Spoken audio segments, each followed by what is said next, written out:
David Rank, back to some of the things Deborah Feldman talked about. You know, what happens when your property taxes go up, or your insurance goes up, or your assessment goes up somehow? Doesn't that kind of throw things off kilter, particularly for somebody who's, you know, just barely qualifies? Yeah, oftentimes it can. It's usually something that's foreseen with the appreciation rates we've had. You know, you're putting, obviously you're not paying down your principal very quickly on a 40-year term, but with the appreciation we've had, it's a double-edged sword. You know, you're getting that savings, you're getting that nest egg in your appreciation. With that is going to come some higher taxes, which with that as well comes planning. You know, and you have to be prepared for it. And oftentimes people are aware of that through the education process of either owning a home in the past, having a friend, having a relative that's owned a home. Call it horror stories of taxes going up, you know, whether it's a new construction home. So it's not a secret. It's there. Well, question.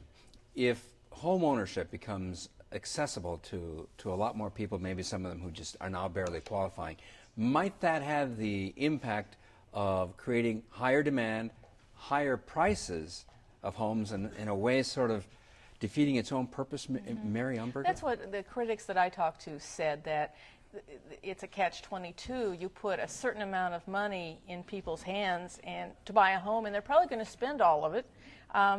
And the more they've got, the higher prices are going to go, and that leaves the next generation of first-time buyers shaking their heads saying, how can I get into this market? It's not so bad in Chicago, but in California, it's a crisis. Housing is just, it's another planet. The median home price in California now is more than $500,000. Good. A good reason for none of us to move there. Well, among others. Mary Umberger, you profiled a 73-year-old man who took out one of these 40-year mortgages. Why did he do that? Well, he thinks he's going to move. I mean, he's got a game plan. I thought you were going to say he thinks he's going to live another 40 years. Well, he told me his mother lived to be 100. Well, so God bless him. You know, this was, he had planned it out. He thinks he's going to sell a house in 5 to 10 years, and he was really looking for that minimal monthly payment. He wanted cash flow, and that was part of his plan. So he seemed to be quite confident of what he was doing. David Rank, is there any risk involved for lending institutions if people, you know, say that, you know, as Deborah Feldman points out, people borrow to the limit, their taxes go up all of a sudden? I mean, are you, as lending institutions, is there a concern that there might be defaults? Absolutely. Anytime you lend money, there is that concern. However, the guidelines placed on these mortgages, whether it's a 40-year, 30-year, 15-year, are guidelines put in place to try to get the highest repayment possible. You know, so call it qualifying guidelines, call it debt-to-income ratios. They're there for a reason. So it's to help minimize, you know, the amount of foreclosures, and you do that through guidelines. Interesting. Mary Umberger, this may be the last question.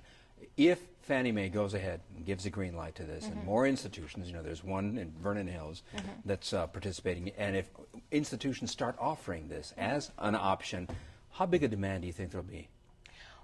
Well, I couldn't tell you the demand, but I can tell you this, that when my parents bought a house, you had a 20-year mortgage. And then when I bought a house, you got a 30-year mortgage. And I'm sure that people were aghast when the 30 years came out. Now 40 sounds surreal, and I'm not sure it'll always sound that way. It might sound perfectly normal in a few years. So. Right, just like car loans, once upon a time, you know, 3-year, another 4-year, and some even 5-year options. Okay. I talked to a guy where there's 6% car loans in New York. So. Interesting. Thus goes the world. David Rank, Mary Umberger, Deborah Feldman, thank you all for being here. I appreciate it.